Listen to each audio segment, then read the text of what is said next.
Tapat na nanalangin sa Diyos ang mag-asawang Zacarias at Elizabeth. Hiling nila'y magkaroon ng isang anak. Tumanda na lamang si Elizabeth at batid ni Zacarias na siya'y baog. Kaya naman, noong magpakita ang anghel ng Panginoon kay Zacarias at sinabing siya'y magkakaanak, hindi ito naniwala. Sila'y biniyayaan ng anak at tinawag itong Juan o Yohanan, na ang ibig sabihin mapagpala ang Diyos. Mga kapatid, totoong mapagpala ang Diyos. Sinugo niya si Juan upang ipamalita ang tuwa at galak na ang ating kaligtasan ay tunay na nalalapit na. Magsitayo po tayo at sumabay tayo sa pag-awit.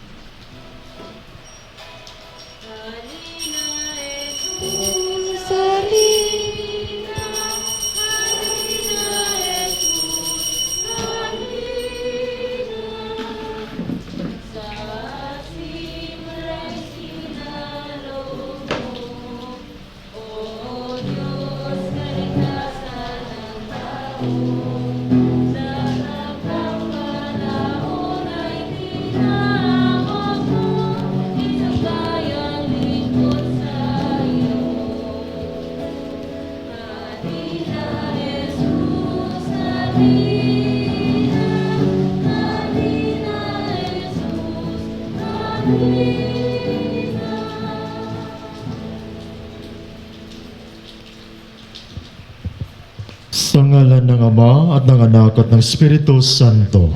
Amen.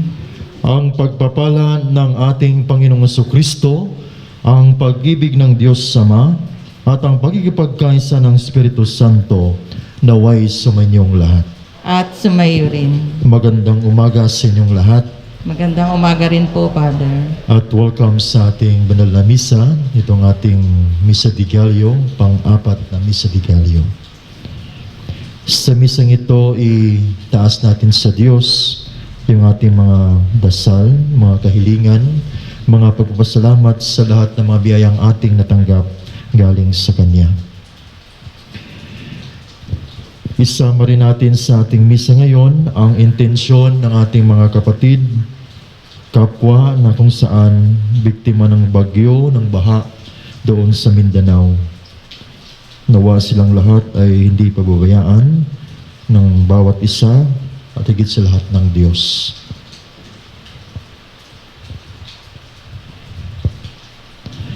Mga kapatid, aminin natin ang ating mga kasalanan upang tayo maging marapat gumanap sa banal na pagdiriwang. Tayong lahat, inaamin ko sa makapangyarihang Diyos at sa inyo mga kapatid, na lubha akong nagkasala sa isip, sa salita at sa gawa at sa aking pagkukulang. Kaya'y sinasamo ko sa mahal na Birheng Maria, sa lahat ng mga anghel at mga banal, at sa inyo mga kapatid, na ako'y panalangin sa Panginoong ating Diyos. Kaawaan tayo ng makapangyarihang Diyos, patawarin tayo sa ating mga kasalanan, at patnubayan tayo sa buhay na walang hanggan. Amen. Panginoon, kaawaan mo kami. Panginoon, kaawaan mo kami. Kristo, kaawaan mo kami. Kristo, kaawaan mo kami. Panginoon, kaawaan mo kami. Panginoon, kaawaan mo kami. Walhati sa Diyos sa kaitaasan, kaloob sa lupa ay kapayapaan. Pinupuri ka at ipinagdarangal, sinasamba ka dahil sa dakilang Panginoon naming Diyos, Hari ng langit, Amang makapangyarihan, Panginoong Jesucristo, bugtong anak ng Diyos, Kordero ng Ama, ikaw na nag-aalis ng mga kasalanan ng sanlibutan. Ang aming kahilingan, ikaw na naluklok sa kanan ng Ama. Maawa ka sa amin, ikaw lamang ang banal, Panginoong Jesucristo, kasama ng Espiritu, sa luwalhati niyang Ama. Amen. Amen. Amen. Amen.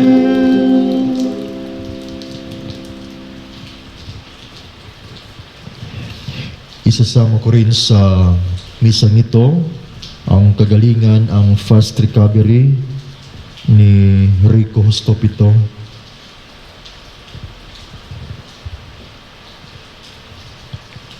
Manalangin tayo. Ama naming makapangyarihan, loobin mong kami tuwangan ng banal na panalangin ng mahal na Birhen upang kami lumaya sa lahat ng panganib at makapanatili sa iyong kapayapaan sa pamamagitan ni Jesucristo kasama ng Espiritu Santo magpasawalang hanggan. Amen. Magsiupo po tayo. Binigyan ng Diyos si Manoah at ang kanyang baog na asawa ng isang anak na ang pangalay Samson, na kalaunay nagpalaya sa Israel mula sa mga Pilisteo. Hawik ang kwentong ito ng kwento ng pagsilang kay Juan Bautista. Pagbasa mula sa aklat ng mga hukom. Noong mga araw na iyon, sa bayan ng Zora ay may isang lalaking Manoah ang pangalan, kabilang sa lipi ni Dan. Ang asawa niya ay hindi magkaanak. Minsan napakita sa babae ang anghel ng Panginoon at sinabi, "Hanggang ngayon wala kang anak, ngunit hindi magtatagal, maglilihi ka at manganganak. Mula ngayon ay huwag kang iinom ng anumang uri ng alak, ni titikim ng anumang bawal na pagkain.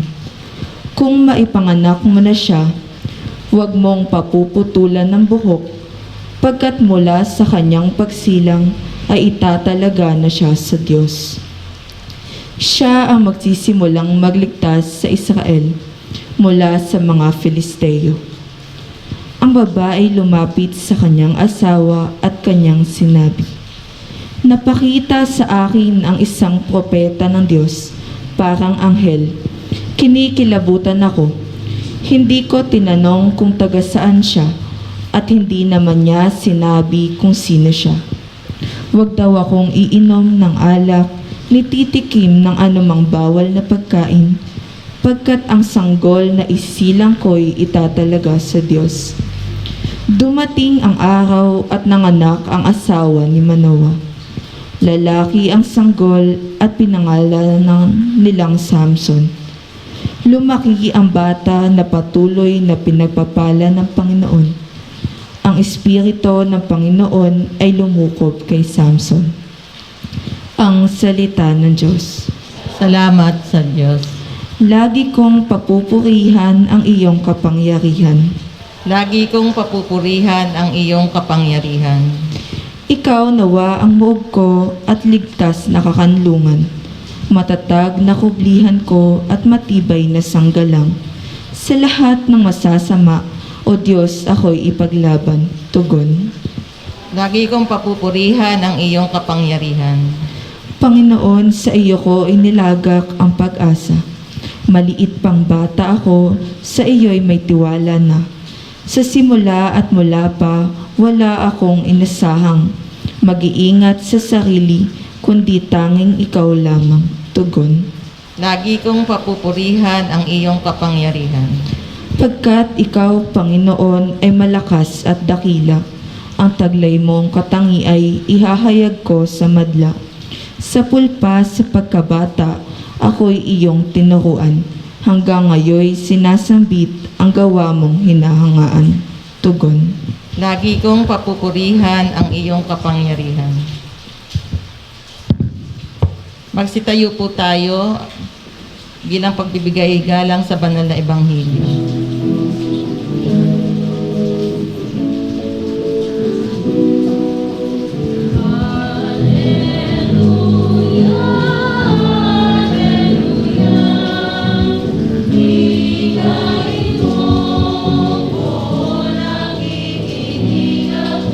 Sa iyong mga salita, Alleluia, Alleluia, Alleluia.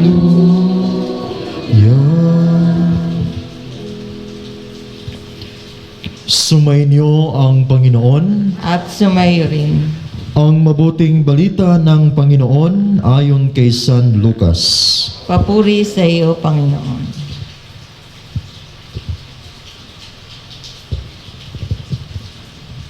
Noong si Herodes ang hari ng Judea, may isang saserdote na ang ngalay Zacarias sa pangkat ni Abias. At mula rin sa lipi ni Aaron ang kanyang asawang si Elizabeth. Kapwa sila kalugod-lugod sa paningin ng Diyos, namumuhay ng ayon sa mga utos at tuntuning mula sa Panginoon. Wala silang anak sapagkat baog si Elizabeth at sila'y matanda na. Ang pangkat ni Zacarias ang nanunungkulan noon at siya'y naglilingkod sa harapan ng Diyos bilang saserdote. Nang sila'y magsapalaran, ayon sa kaugalian ng mga saserdote, siya ang nahirang na maghandog ng kamanyang. Kaya't pumasok siya sa templo ng Panginoon sa oras ng pagsusunog ng kamanyang, samantalang nagkakatipon sa labas ang mga tao at nananalangin. Walang ano-ano'y napakita sa kanya ang isang anghel ng Panginoon, nakatayo sa gawing kanan ng dambanang sunugan ng kamanyang. Nagulat si Zacarias at sinidlan ng matinding takot nang makita ang anghel. Ngunit sinabi nito sa kanya, "Huwag kang matakot, Zacarias. Dininig ng Diyos ang panalangin mo. Kayo ni Elizabeth ay magkakaanak ng isang lalaki, at Juan ang ipangangalan mo sa kanya. Ikaw ay matutuwa at magiging maligaya, at marami ang magagalak sa kanyang pagsilang, sapagkat siya'y magiging dakila sa paningin ng Panginoon. Hindi siya iinom ng alak o anumang inuming nakakalasing. Sa sinapupunan pa lamang ng kanyang ina, mapupuspos na siya ng Espiritu Santo. Marami sa mga anak ng Israel ang panunumbalikin niya sa kanilang Panginoong Diyos. Mauuna siya sa Panginoon, taglay ang Espiritu at kapangyarihan ni Elias, upang pagkasunduin ang mga ama at ang mga anak, at panumbalikin sa daan ng matuwid ang mga suwail. Sa gayon, ipaghahanda niya ng isang bayan ang Panginoon. Sinabi ni Zacarias sa anghel, "Paano ko po matitiyak na mangyayari ito? Sapagkat ako'y napakatanda na at gayon din ang aking asawa." Sumagot ang anghel, "Ako si Gabriel na naglilingkod sa harapan ng Diyos. Sinugo ako upang ihatid sa iyo ang mabuting balitang sinabi ko na sa iyo. At ngayon, mabibingi ka't hindi makapagsasalita hanggang sa araw na maganap ang mga bagay na ito, sapagkat hindi ka naniwala sa mga sinabi ko na matutupad pagdating ng takdang panahon." Samantala, naghihintay naman kay Zacarias ang mga tao. Nagtaka sila kung bakit nagtagal siya nang gayon sa loob ng templo. Paglabas na ay hindi na siya makapagsalita. Mga senyas na lamang ang ginagamit niya. Kaya natanto nila na nakakita siya ng pangitain at siya'y nanatiling pipi. Nang matapos ang panahon ng kanyang paglilingkod, ay umuwi na siya. Hindi nga nagtagal at naglihi si Elizabeth. at hindi ito umalis ng bahay sa loob ng 5 buwan. Ngayon nilingap ako ng Panginoon, wika ni Elizabeth. Ginawa niya ito upang alisin ang aking kadustaan sa harapan ng mga tao. Mga kapatid, ang mabuting balita ng Panginoon. Pinupuri ka namin, Panginoong Hesukristo. Magsiupo po tayo. Muli, magandang umaga sa inyong lahat. Magandang umaga rin po, Father. Kahit na maulan, nandirito pa rin kayo. Hindi ko alam kung sa iba nating mga kapatid na sumubaybay sa ating live stream sa ibang bansa, maulan po ba diyan? Paano sasagot? Sana okay lang kayo diyan. Advance Merry Christmas sa inyong lahat diyan. So kasama namin kayo sa aming live stream, sa aming mga dasal. By the way, meron pa ditong spasyo ha. Just feel free sa mga nandun sa labas. Meron pa po dito. Pwede nga kayong tumabi sa akin dito. No? Free yan. Walang bayad. Kasi baka maya sobrang lamig na diyan sa labas. No? Salamat sa inyong pagpapakita ng tunay talaga na kumbaga mula sa puso na paghahanda, no? Imagine. Ngayon, tinitest na tayo kung gaano ba tayo ka totoo sa ating paghahanda. Kasi maulan eh, malamig, maginaw, masarap matulog. Iwan ko lang kung pagbangon ninyo, sinasabi na agad, magsimba ko ngayon o hindi. Magsimba, hindi. Magsimba, hindi. Magsimba, hindi. Magsimba, hindi. Ang lamig, ang lamig, ang lamig. Matulog. Pero andito pa rin kayo, no? Andito pa rin, kasama pa rin tayo ngayon. Ang ganda ngayon ng ano natin eh, para tayong nasa ano. Diba, may falls tayo. Oo. Saan ka pa niyan? Tingin-tingin lang din sa mga kamera, baka umaya basa na yung cellphone ni Ian.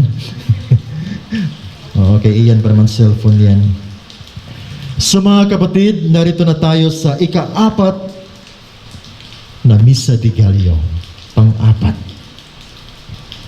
Sa ating kakapakinig lang natin ng ating ebanghelyo patungkol sa mga senior citizen, no? Si Elizabeth at si Zacarias.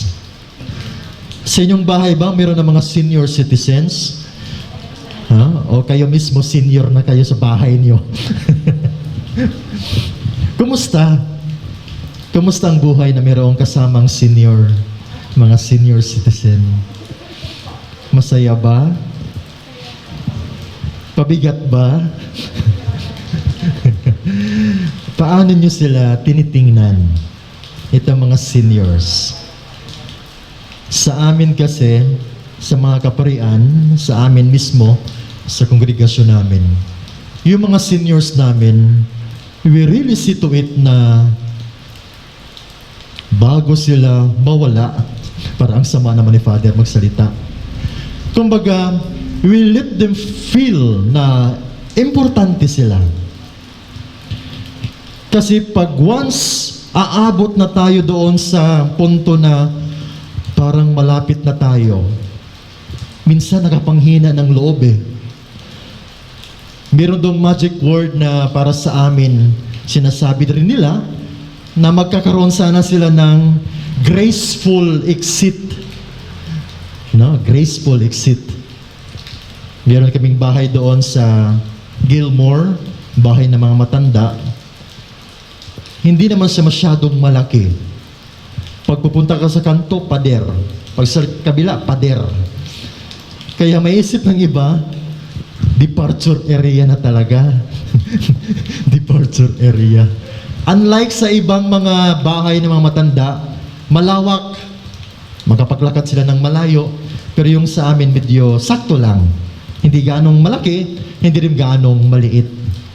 But then again, mamanga ka sa kanila. Mamanga ka, matuwa ka, patungkol sa kanilang ginagawa bilang mga seniors, bilang mga nauna sa amin. Una diyan, Makikita namin doon kung gaano o paano sila makisalamuha sa amin. At pangalawa, mas makilala namin sila kung paano sila, kung ano na nilang ginagawa. Merong isa doon bago siya namatay, ang kanyang trip ng buhay ay sasakay na lamang ng MRT, LRT.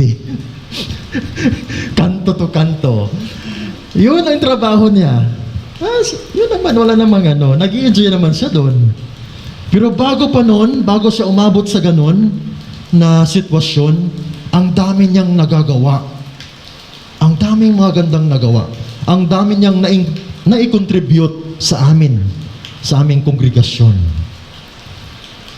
Kaya lang, kung bago mo siya makilala at yun na nabutan mo, matatawa ka na lang. Minsan, ikakahiya natin o kami ikakahiya. Pero once makikilala namin ang taong iyon, masasabi namin, mapapawaw kami sa kanyang kontribusyon. Yung iba naman doon, very healthy pa, nag-gardening. Yung iba, tuloy pa rin ng kanilang counseling, tuloy pa rin ng kanilang mga panahon na pag-guide sa ibang tao. Well, balik ako sa inyo. Sa inyo kaya, yung mga kasakasama ninyo mga seniors, paano nyo sila tinitreat? Paano nyo sila pinakasimahan? Kasi minsan, kung napapansin natin, o kung aware lang tayo, minsan sa ibang tao, sa ibang pamilya, pag meron na talagang mga seniors na kung saan hindi na maintindihan ang kanilang mga ginagawa o ang kanilang ipinapakita, minsan itinataboy na. Minsan doon masaklap, hindi na kinikilala. Kaya nga minsan, pag manood tayo sa mga television, balibalita, meron doon ilan na iiwan na lang kung saan-saan. Meron ako isang nakausap, nandun sa bahay ng mga matanda. Iniwan lang siya ng anak niya. Ang sabi lang sa kanya, dito ka muna, may bibilhin lang ako. Ganun lang kasimple. Dito ka muna, Nay, may bibilhin lang muna ako. Naku, na nag-usap kami, Father, 2 dekada na.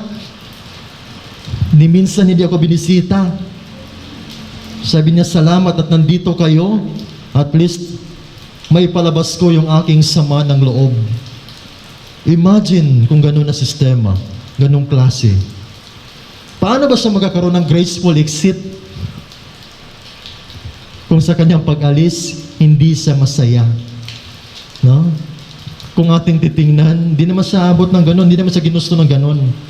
Nung kabataan pa niya, siguro marami siyang nagagawa din na lubos nating ipagpasalamat. Marami rin siyang nagawang mga milagro sa ating buhay. Naging ganito tayo dahil rin sa kanila. Meron tayong nakukuha sa kanila pag-uugali. Kung ano man yung mga kagandahan na naipakita nila sa atin, yun din yung ating nakukuha. Kaya lang ang tanong, bakit ganon? Pag malapit na sila sa departure area na, minsan tinataboy natin. At masaklap pa nga doon, sinasabi ko kanina, hindi na natin kinikilala sila. Kaya sabi ng ibang tao, mga seniors, isipin nyo naman kami, naas tao na lang, bilang tao na lang. Kahit na hindi ka pamilya na, tao na lang. Nakakalungkot. Mga kapatid, sa ating ebanghelyo kasi ngayon, mayroon 2 mag-asawa. Mga seniors lang din. Pero ang kagandahan nito sa kanilang dalawa, silang dalawa na mag-asawa ay kalugod-lugod sa mata ng Diyos. Siguro bago pa man nangyari ang milagrong ito sa kanilang buhay, nung mga nakaraan ang dami na rin nangyaring milagro sa kanilang buhay. Kasi nga itong dalawa, sila'y tapat sa Diyos. Laging naglilingkod, laging atun sa templo. Pero yung tanong, bakit hindi sila nabiyayaan ng anak na yung kanilang hinihiling for how many years? Bakit hindi ito ginagrant ng Diyos? kung ating titingnan, sobrang bait nila. Sobrang relihiyoso. But then again, bakit hindi sila nabigyan ng anak? Siguro masasabi natin, sa kanilang buhay bilang mag-asawa, nandun sa kanila yung plano, konkretong plano kung ano man yung kanilang ikagaganda sa kanilang buhay mag-asawa. Isa na doon ang kanilang kahilingan na magkakaroon ng anak. Kasi di ba yun din yung impression natin, ito rin yung ipinapakita sa atin, na magiging kompleto lang ang isang pamilya pag merong isang anak o ilang anak. Kaya ganoon na lamang kabigat para sa kanila. At isa pa doon na mas mabigat na rason, hindi natin talaga masasabi kung gaano ito kabigat para sa kanila, na kung saan for how many years tinitingnan sila na para bagang pinarusahan. Pinarusahan. Kasi yun na nga, umabot na sila sa sitwasyon na matanda na. Baog pa yung isa. Siguro sabi nila, naglilingkod kami dito sa temple, pero bakit ganito yung aming natatanggap sa kanya? Pero doon na, sa panahon na kung saan hindi na nila inaasahan, doon pa talaga nagkamilagro ng lubusan.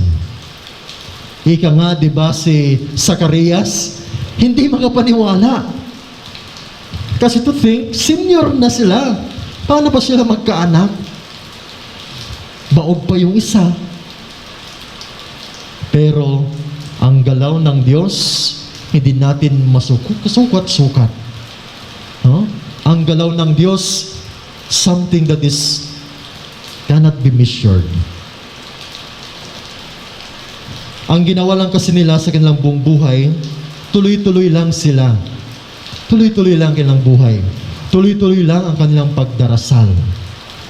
Marahil sa kapanahunan natin sa ngayon, isa ito sa pinaka-challenging part sa buhay natin. Lalo na sa mga magulang ngayon na nandirito. Di ba ang inyong mga anak sa ngayon, kung ating titingnan, kung makapaghingi, gusto hindi na ipagpaliban, hindi na pagpabukas. Gusto nila, pag-request ngayon, bigay agad. May matching, brand. Tatay, nanay, mama, papa, ito yung gusto ko.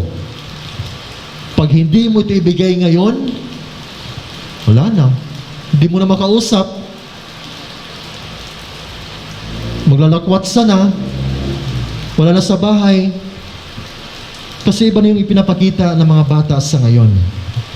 Hindi na sila marunong masyadong maghintay.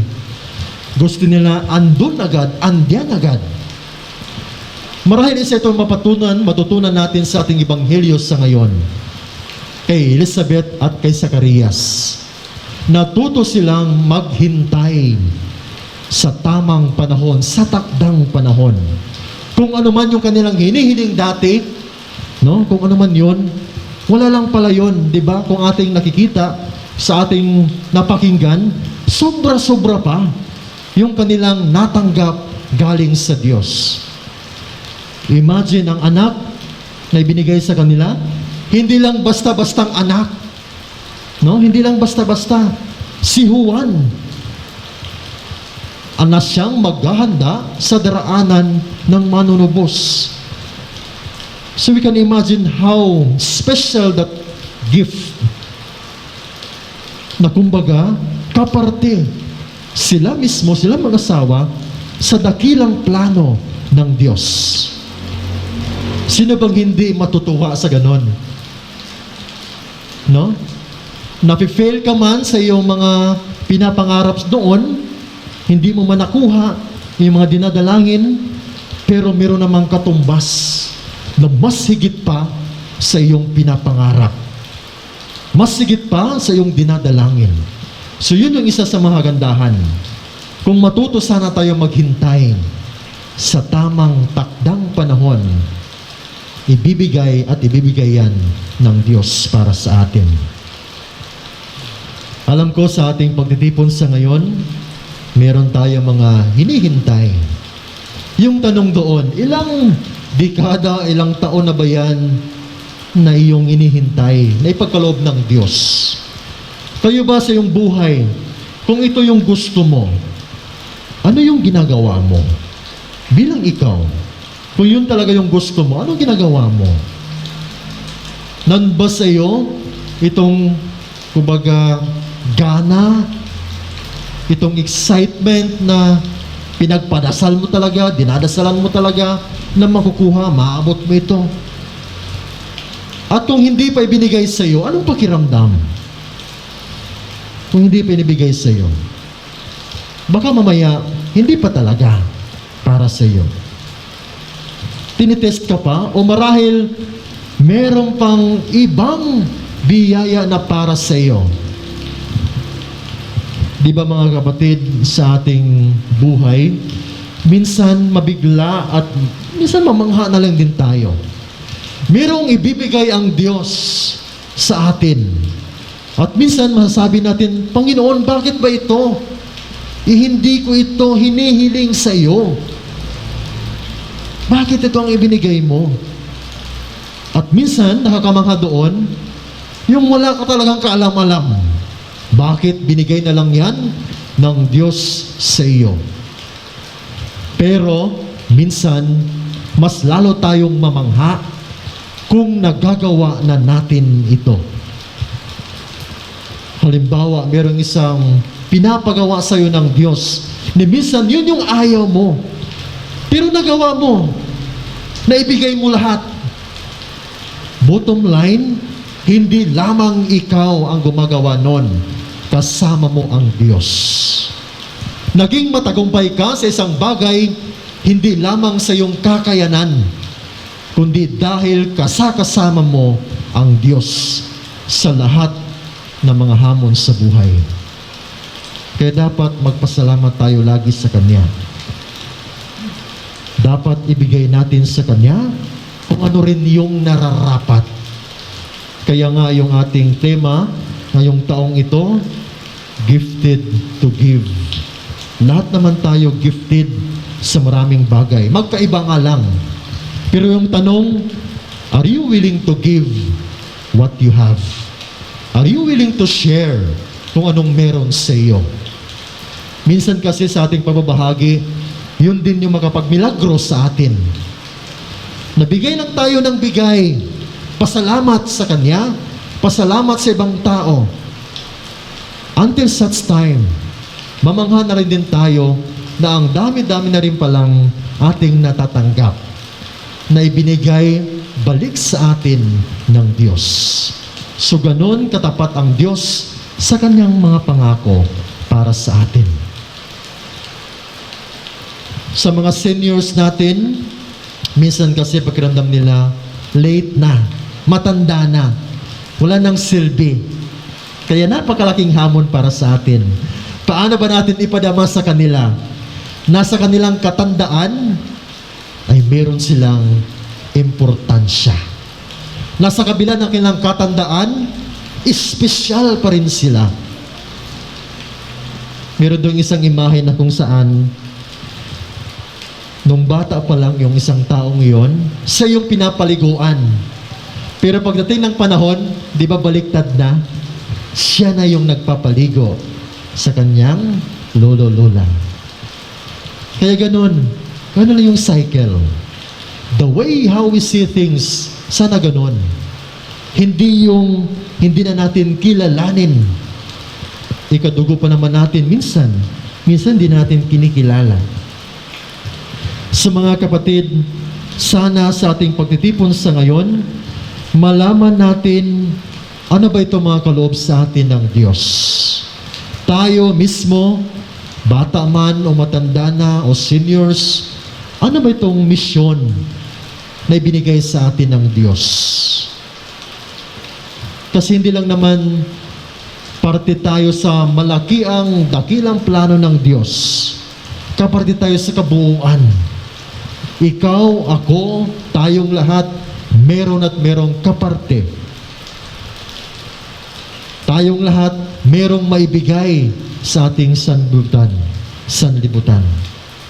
So sa ating pagtitipon sa ngayon, ipinapaalala sa atin na ang ating Diyos talaga ay tapat. Yung sa atin lang, maniwala, manalig sa Kanya. At matuto rin sana tayo kina Zacarias at Elizabeth na medyo matagal man ibigay para sa atin yung ating hinihingi, huwag tayong magtampo, huwag tayong mainip sapagkat ibibigay at ibibigay ng Diyos Ama ang lahat ng ating kahilingan na karapat-dapat para sa atin. Yung sa atin lang, ipinapakita, ipinapaalala na dapat tayong maghintay.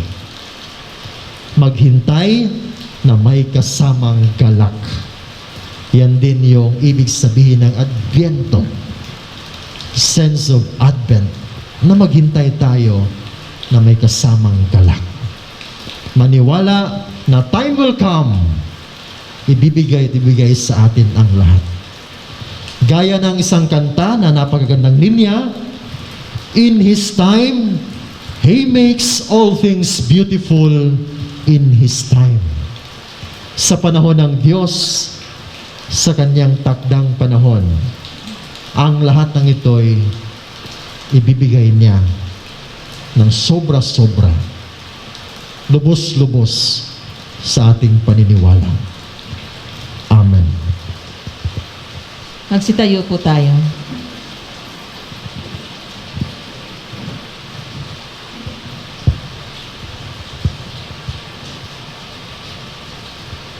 Hindi matatawaran ang kagandahang loob ng Diyos. Ibinigay niya sa atin ang lahat ng ating mga pangangailangan sa Kanyang itinakdang panahon. Panginoon, biyayaan mo kami. Panginoon, biyayaan mo kami. Maging tunay na instrumento nawa ng biyaya ang mga pinuno ng ating simbahan sa pamamagitan ng pagbaling at pagtulong sa mga mahihirap at kapuspalad. Manalangin tayo. Panginoon, biyayaan mo kami. Pukawin nawa ng Diyos ang puso ng mga namamahala sa ating bayan upang maging totoo at bukas palad sila sa kanilang mga pinaglilingkuran. Manalangin tayo. Panginoon, biyayaan mo kami. Gabayan nawang mabuti ng mga magulang ang kanilang mga anak tungo sa buhay na kalugod-lugod sa Diyos. Manalangin tayo. Panginoon, biyayaan mo kami. Tulad ni Zacarias at Elizabeth, pagpalain nawa ng Panginoon ang mga mag-asawang naghihintay ng anak na aarugain at mamahalin. Manalangin tayo. Panginoon, biyayaan mo kami. Salubungin nawa ng Diyos kasama ng kanyang mga anghel ang mga kapatid nating yumao. Manalangin tayo. Panginoon, biyayaan mo kami. Sa ilang sandali ng katahimikan, ating ipanalangin ang iba pang mga pangangailangan ng ating pamayanan, pati na rin ang ating pansariling kahilingan. Manalangin tayo. Panginoon, biyayaan mo kami. Panginoon, puspusin mo kami sa iyong banal na Espiritu upang buong galak naming tanggapin si Jesus nang may tapat at maging tapat kami lagi sa iyo, ngayon at magpasawalang hanggan. Amen. Amen.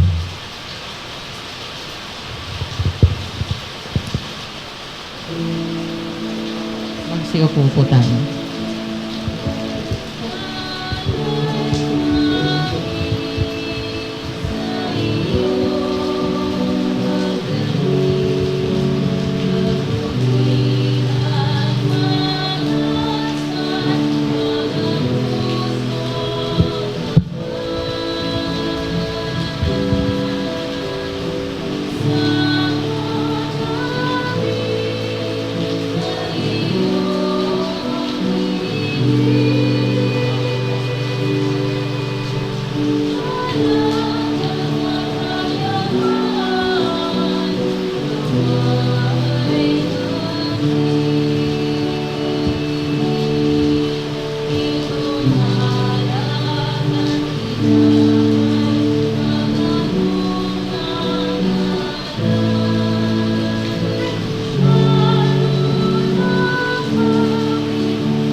Magsitayo po tayo.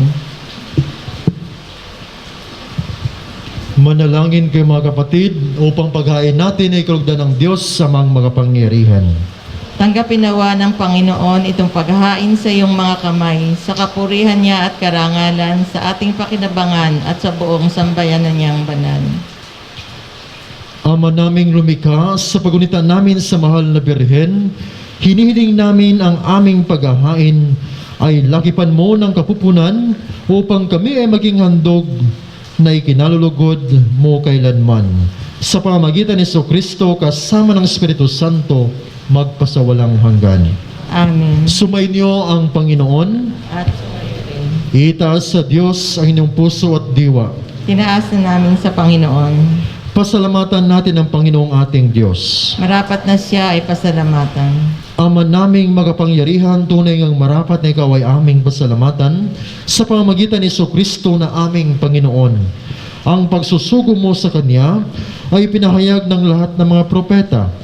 Ang pagsilang niya ay pinanabikan ng mahal na Birheng Kanyang inang tunay sa kapangyarihan ng Espiritong Banal. Ang pagdating niya ay inilahad ni San Juan Bautista sa kanyang pagbibinyag. Ngayong pinaghahandaan namin ang maligayang araw ng kanyang pagsilang, kami nananabik at nanalangin lubos na makaharap sa kanyang kadakilaan. Kaya kaisa ng mga anghel na nagsisiawit ng papuri sa iyo na walang humpay sa kalangitan, kami nagbubuni sa iyong kadakilaan.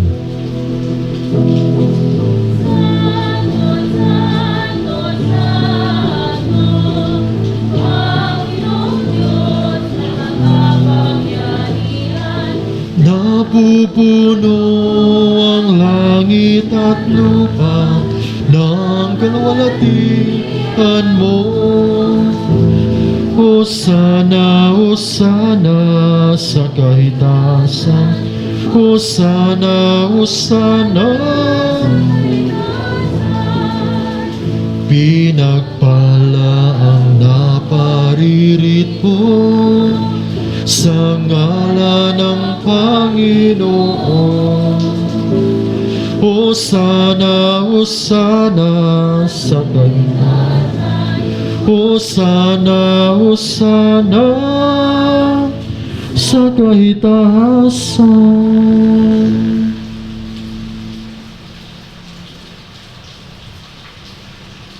Ama naming banal, ikaw ang bukal ng tanang kabanalan. Kaya't sa pamamagitan ng iyong Espiritu, gawin mong banal ang mga kaloob na ito upang para sa amin maging katawan at dugo ng aming Panginoong Hesukristo. Bago niya pinagtisang kusang loob na maging handog, hinawakan niya ang tinapay. Pinasalamatan kaniya, pinaghati-hati na iyon, iniabot sa kanyang mga lagad at sinabi, tanggapin ninyo lahat ito at kanin. Ito ang aking katawan na ihandog para sa inyo.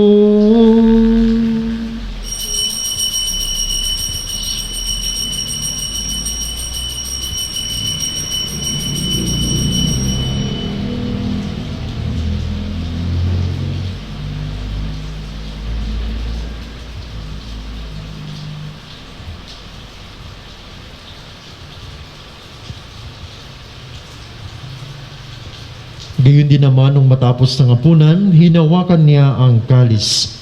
Muli kanyang pinasalamatan. Iniabot niya ang kalis sa kanyang mga lagad at sinabi, tanggapin ninyong lahat ito at inumin. Ito ang kalis ng aking dugo, ng bago at walang hanggang tipan. Ang aking dugo na'y bubuhos para sa inyo at para sa lahat sa kapagpapatawad ng mga kasalanan. Gawin ninyo ito sa pag-alala sa akin.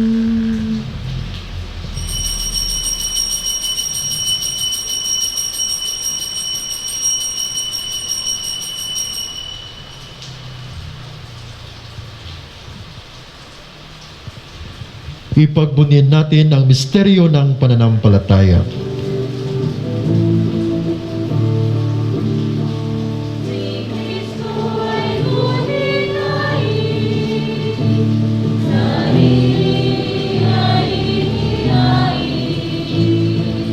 Bilang pagkait inumin, pinagsasaluhan natin, hanggang sa siya'y dumating, hanggang sa siya'y dumating. Ama, ginagawa namin ngayon ang pag-alaala sa pagkamatay at muling pagkabuhay ng iyong anak. Kaya tinialay namin sa iyo ang tinapay na nagbibigay buhay at ang kalis na nagkakaloob ng kaligtasan.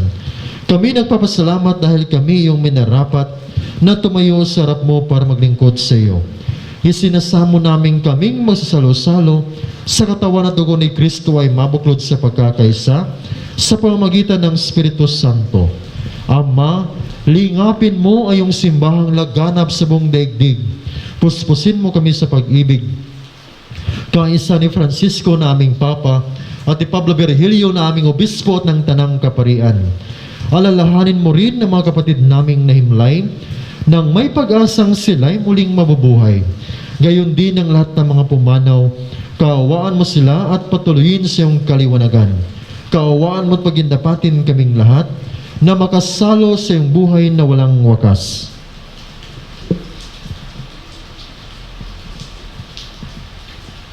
Kaisa ng mga Birheng Maria na ina ng Diyos, ni San Jose na kanyang kabiyak, kaisa ng mga apostol at ng lahat ng mga banal na namuhay dito sa daigdig ng kalugod-lugod sa iyo. May pagdiwang nawan namin ang pagpupuri sa karangal mo sa pamamagitan ng anak na aming Panginoong Jesucristo.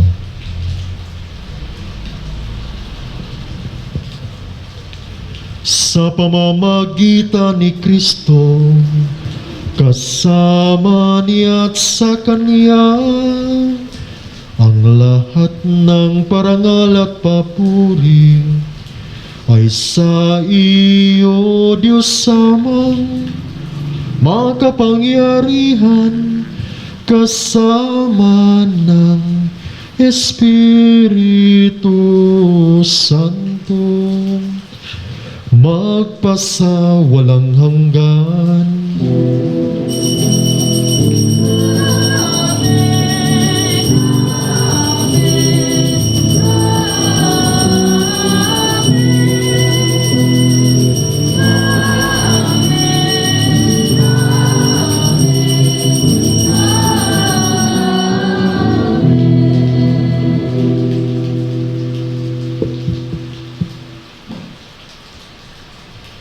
Sa tagabilin ng mga galing na utos sa turo ni Jesus na Panginoon natin at Diyos, ipahayag natin ang lakas loob.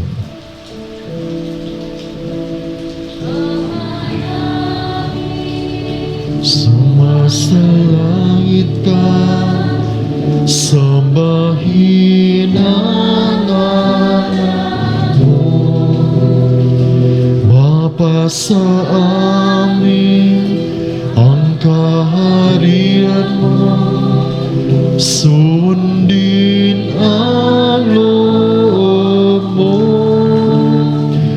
dito sa lupa para ng sa langit.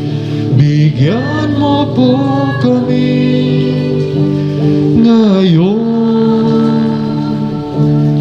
ng aming kakanin sa araw-araw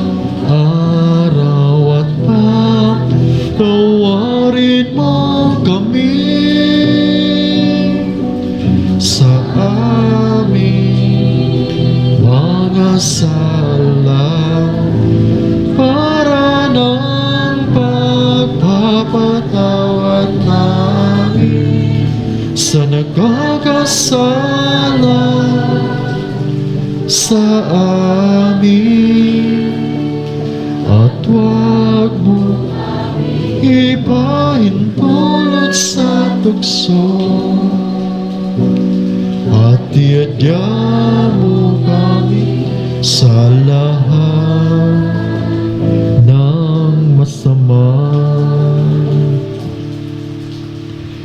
Hinihiling namin kami adya sa lahat ng masama, pagkalooban ng kapayapaan araw-araw, iligtas sa kasalanan at ilayo sa lahat ng kapahamakan.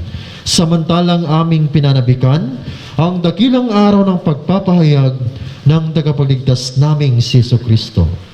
Sapagkat sa iyo ang kaharian at ang kapangyarihan at ang kapurihan magpakailanman. Amen. Panginoong Jesucristo, sinabi mo sa iyong mga apostol, kapayapaan ang iniwan ko sa inyo, ang aking kapayapaan ang ibinibigay ko sa inyo. Tunghayan mo ang aming pananampalataya at huwag ang aming pagkakasala. Pagkalooban mo kami ng kapayapaan at pagkakaisa ayon sa iyong kalooban, kasama ng Espiritu Santo, magpasawalang hanggan. Amen. Ang kapayapaan ng Panginoon ay laging sumainyo. At sumayo rin. Magbigayan kayo ng kapayapaan sa isa't isa. Peace, peace, peace, peace, peace.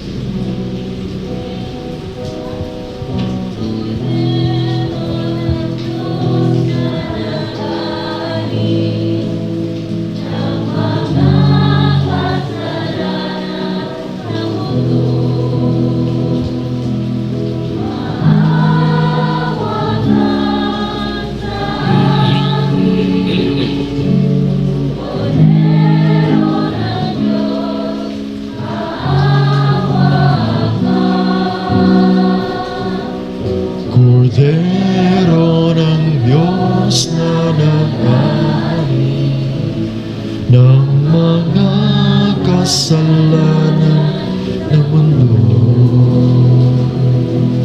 maawa ka sa amin. Kordero ng Diyos, maawa ka.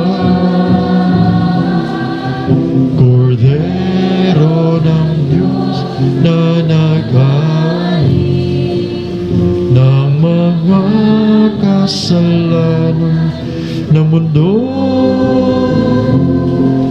ipagkaloob mo sa amin ang kapayapaan.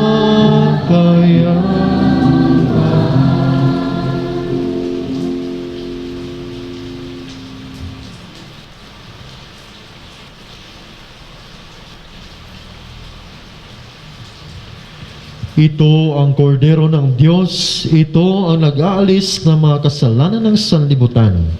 Mapalad ang maynayahan sa kaniyang piging.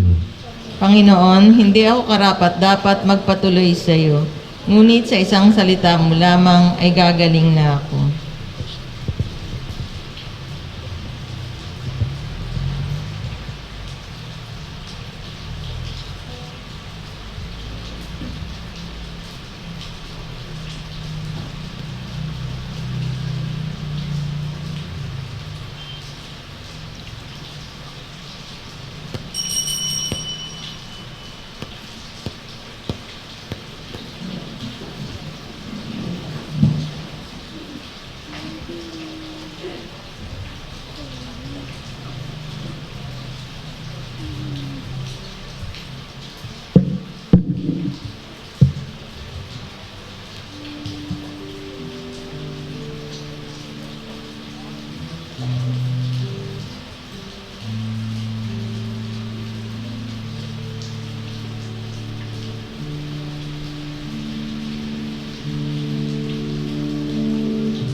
Magsitayo po tayo.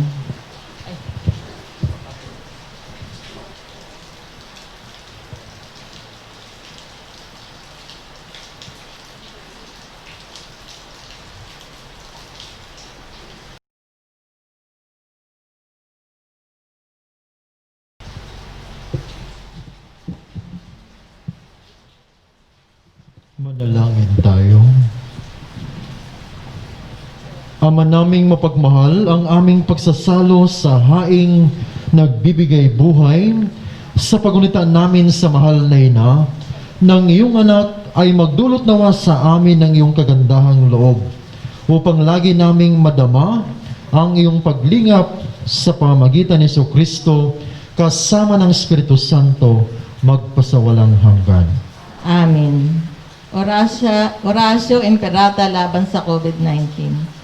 Makapangyarihan at mapagmahal na Ama, nagsusumamo kami sa iyo upang hilingin ang iyong patnubay laban sa COVID-19 na nagpapahirap sa marami at kumitil na ng mga buhay. Gabayan mo ang mga dalubhasang naatasan na tumuklas ng mga lunas at paraan upang ihinto na ang paglaganap nito. Patnubayan mo ang mga lumilingap sa may sakit upang ang kanilang pagkalinga ay malaki pa ng husay at malasakit. Tinataas namin ang mga nagdurusa. Makamtanawa nila ang mabuting kalusugan. Lingapin mo rin ang mga kumakalinga sa kanila.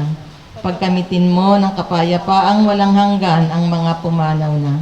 Pagkalooban mo kami ng biyaya na magtulong-tulong tungo sa ikabubuti ng lahat. Pukawin mo sa amin ang pagmamalasakit sa mga nangangailangan. Nagsusumamo kami na iyong ihinto na ang paglaganap ng virus at ipagadya kami sa lahat ng mga takot. Hinihiling namin ito sa pamamagitan ni Jesucristo na nabubuhay at naghaharing kasama mo at ng Espiritu Santo, iisang Diyos magpasawalang hanggan. Amen. Dumudulog kami sa iyong patnubay, mahal na Ina ng Diyos. Pakinggan mo ang aming mga kahilingan sa aming mga pangangailangan at ipagadya mo kami sa lahat ng kasamaan, maluwalhati at pinagpalang Birhen. Amen. Mahal na Birheng mapagpagaling sa may sakit, Ipanalangin mo kami. San Rafael Arcangel, Ipanalangin mo kami. San Roque, San Lorenzo Ruiz, San Pedro Calungsod. Panalangin sa Birhen ng Banal na Puso ni Jesus. Alalahanin mo, mahal na Ina ng Banal na Puso ni Jesus, ang mga dakilang bagay na ginawa ng Panginoon para sa iyo. Hinirang kang maging kanyang ina. Ninais niyang malapit ka sa kanyang krus. Binahagi ng kanya ng kanyang kaluwalhatian. Dinirinig niya ang iyong panalangin. Sa kanya ialay ang aming papurit pasasalamat. Sa kanya isangguni ang aming kahilingan. Natulad mo'y mamuhay kaming lagi sa pagmamahal ng iyong anak, upang ang kanyang kahari ay patuloy na maisakatuparan. Samahan kaming lahat sa bukal ng buhay na nagmula sa kanyang puso, nang lumaganap sa sanlibutan, ang pag-asa at kaligtasan, ang katarung at kapayapaan. Pagmasdan mo kaming sa iyo'y nagtitiwala, pakinggan mo kaming sa iyo'y nagsusumamo, maranasan nawa naming lagi ang makainang pagkalinga mo, siya nawa. Berhen ng banal na puso ni Jesus. Ipanalangin mo kami. Berhen ng banal na puso ni Jesus. Ipanalangin mo kami. Berhen ng banal na puso ni Jesus. Ipanalangin mo kami. Magsiupo muna po tayo para sa ilang mga palaala at paanyaya. Pasalamatan po natin ang Antaniedo family sa patuloy na pagpapagamit ng kanilang lugar upang dito idaos ang ating misa at iba pang gawain. Ang lahat ng mga tumulong sa paglilingkod, ang choir, lay Eucharistic ministers, knights of the altar, collectors, lictors, at commentator. At sa atin po, lahat na naririto ngayon. At higit sa lahat, sa nanguna sa ating banal na pagdiriwang, si Reverend Father Richie Y. Estrada, MSc. Pasalamatan din po natin ang sponsor ng ating misa ngayon, ang St. Louis de Montfort Chapel. Pasalamatan din po natin ang bumubuo ng sanggunian sa Barangay Baisa sa pamumuno ni Kapitana Gemma Juan para sa ating thermal scanner, alcohol, dispenser at footbath. Gayon din po, paalaala daw po, sundin daw po natin yung protocol. Bawal po ang batang below 15 years old. At saka po yung social distancing daw po natin. Kailangan daw pong panatilihin natin. Yun lang po.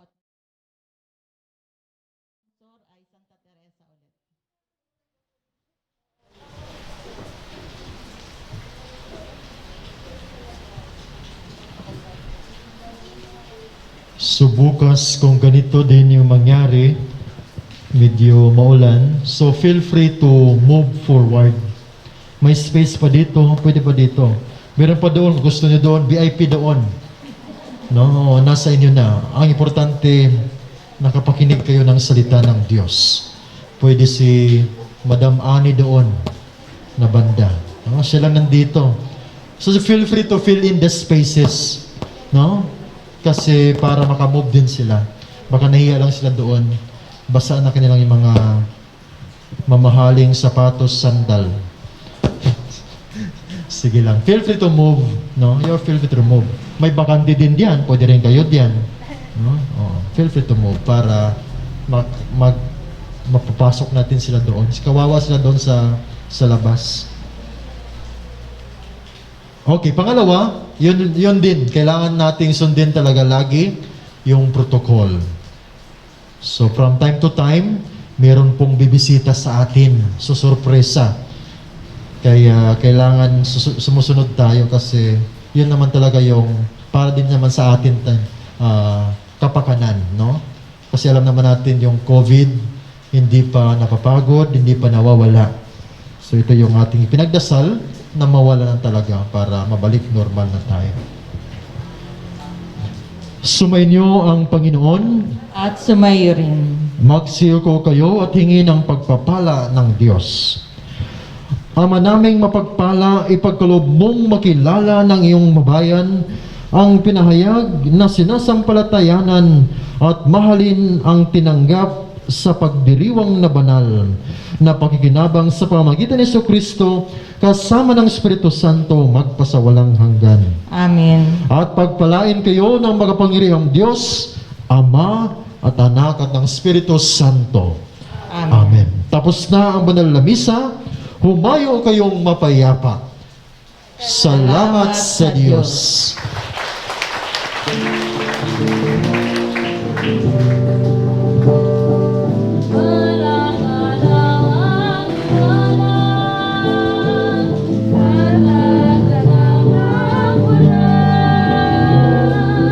Ang kagandahan ng umaga, pagmamasdan sa tuwina.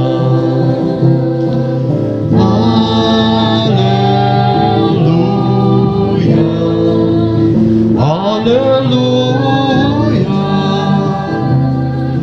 narito na manunubos, luwalhati, luwalhati, luwalhati ng Diyos.